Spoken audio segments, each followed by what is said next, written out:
We're back playing with this Heath kit for just a bit. This is the IM5238 we've been messing around with. And so the good news is I did the zeroing procedure. We got the switch working so I can turn it off and on. The bad news is when I have a short on the AC-DC converter input to ground, you can see I'm zeroed nicely. But when I take off that short, you can see I've got something like AM radio station RF getting into those early main amplifier. So I've got more work to do, but I'm going to put the case on for now and I'm going to come back to it later.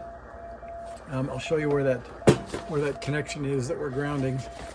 So let's see, we zoom in and you can see the output here that drives the meter, and that is driven by the AC to DC converter, and then we have AC amplifiers in the input. And I can ground this spot, and this AC to DC converter is nicely zeroed and grounded, and as soon as I take it off I get about 20 or 30 millivolts of RF.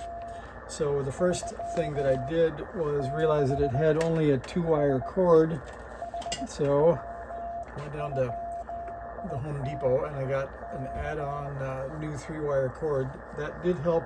Got me from 30 millivolts of RF in the input down to about 10, maybe 9 or 10. So it's improved, but still not great. So if you have one of these and you know how much RF you've seen, for example, on the minus 20 volt line here or other places, let me know, because I've still got RF on the DC lines coming out of the power supply. So I would assume that they should have bypass caps, but I don't see any small discs or others sprinkled around in the power supply lines to get rid of things like RF and AM radio stations. I've measured it on the scope. I think it's like the local 1280 AM radio station showing up. So that's it for today. I'm going to put it away for a while, give you a last look inside. So there's where I'm grounding it, that 10K resistor right there. And I'll take that off, and I think we're going to put it back in the case for a bit, and maybe I'll see if it'll measure voltage the way it is, but it seems kind of like a pain. And you can see that, so right now we're on the 300 volt scale. Even changing the scale doesn't do much.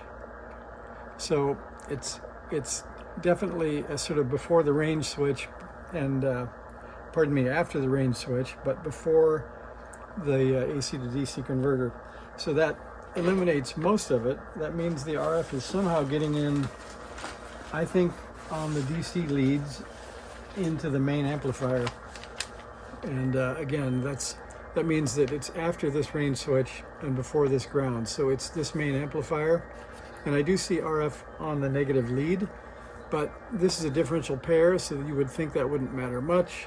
So I still have more things to look at, but still not done. So thanks for looking at that. I'm going to go play with some new toys that came in the mail. See ya.